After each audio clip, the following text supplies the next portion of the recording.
At the time of shooting this review, there were close to 285 million posts on Instagram with the hashtag selfie. Now, just to give you a perspective, the entire population of Australia is 24 million, which is 1/10 the number of the Instagram posts that we're talking about, my friends. Also, the word selfie has already entered the Oxford Dictionary, if you guys remember. Now, if these facts don't give you an indication that selfie has grown beyond just being a popular phenomenon and entering mainstream culture, I think no other metric possibly will. Which is precisely why when brands like Xiaomi and Vivo, which are Chinese smartphone brands, make smartphones with impressive front cameras, it is not really surprising. In fact, the smartphone brand Vivo has gone one step ahead and introduced a smartphone, the Vivo V5 Plus, which has two front cameras, my friends. Not one, two. Now, before I stroke my narcissism and take a selfie, I decided to actually use it and figure out if the Vivo V5 Plus can be more than just a selfie phone. Hi, I'm Ershad, and this is my review of the Vivo V5 Plus.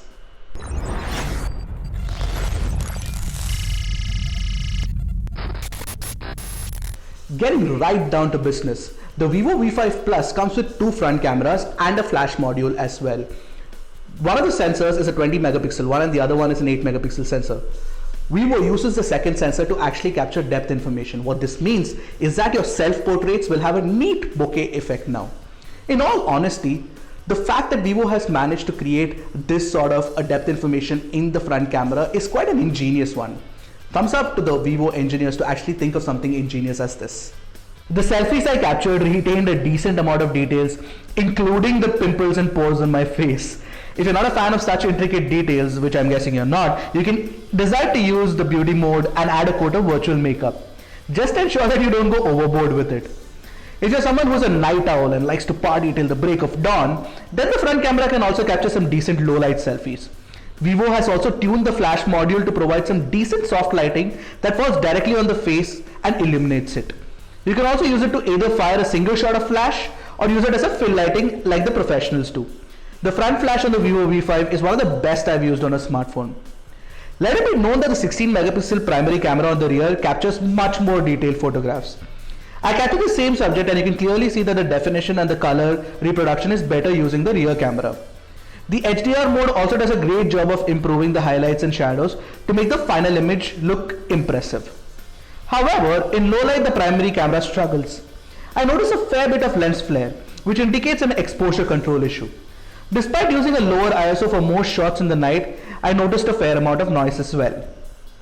The rear camera can also shoot 4K videos. Now, these videos look good with well saturated colors and crisp details.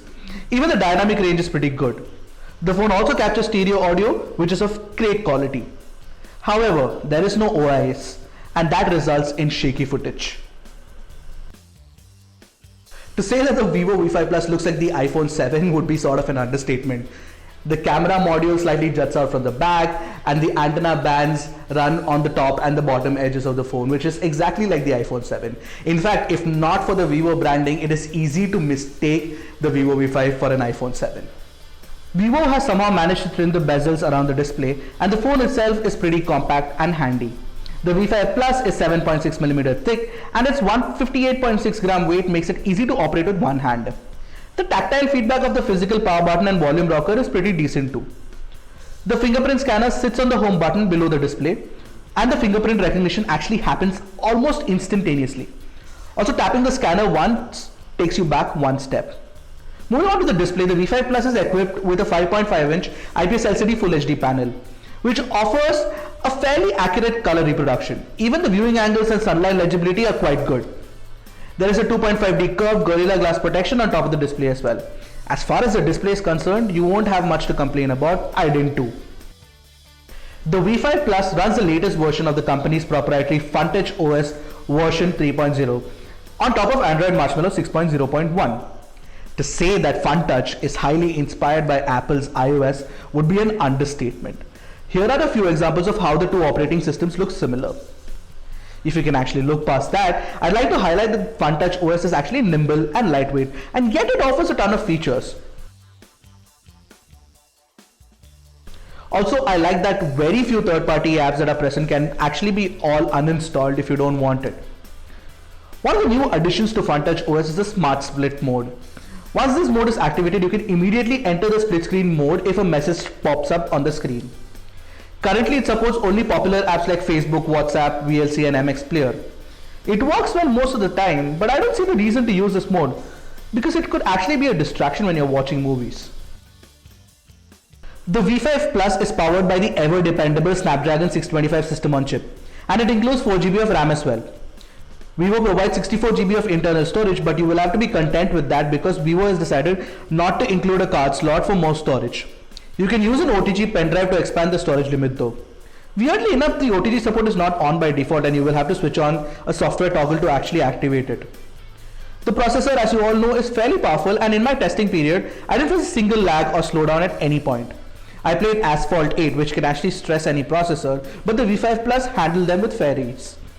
However, the slow load time problem I faced with the Lenovo P2, which also incidentally uses a Snapdragon 625 SoC, actually resurfaced in the V5 Plus.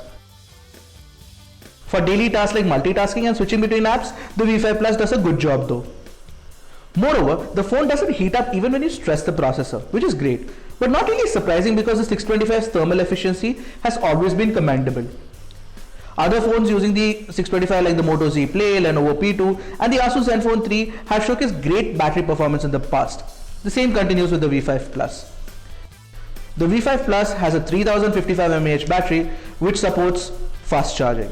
It charges from 0 to 100 in 1 hour and 40 minutes using the 5V 2 ampere charger, which is pretty good. The phone lasted 12 hours and 43 minutes in our lab test, which is again a good result. I managed to squeeze around a little more than a day's worth of usage from the phone. You should be able to do the same. Now moving on to multimedia, if you are someone who likes watching the latest TV shows on Netflix or Amazon Prime, the V5 Plus should serve you well. Apart from handling the 4K videos I threw at it, the phone also offers great audio quality through earphones, thanks to the dedicated custom-made AK4376 audio chip. I use it with my reference earphones and immediately noticed that the sound staging improved drastically. To make full use of the audio chip, remember to switch on the hi-fi mode on in the default music player. All the effort to improve audio quality is actually sort of undermined by the single mono loudspeaker.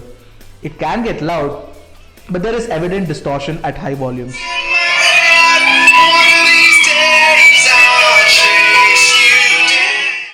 Coming to the call quality, I noticed that the sound quality was not very good. I could hear a lot of background noise in calls and the receiver's voice wasn't as crystal clear as a Lenovo or a Motorola smartphone. Having said that, the V5 Plus manages to latch onto networks and hold the connection without much trouble. It also supports VoLTE for all you Jio users out there. After using and reviewing the Vivo V5 Plus, I'm fairly convinced that the V5 Plus is possibly the best selfie camera phone out there. However, the question you need to be asking yourself is that, are you going to be using a phone just for capturing selfies? I'm presuming not. So is this more than just a selfie phone? Mostly, yes. In fact, I would recommend the V5 Plus even if the front cameras weren't as impressive.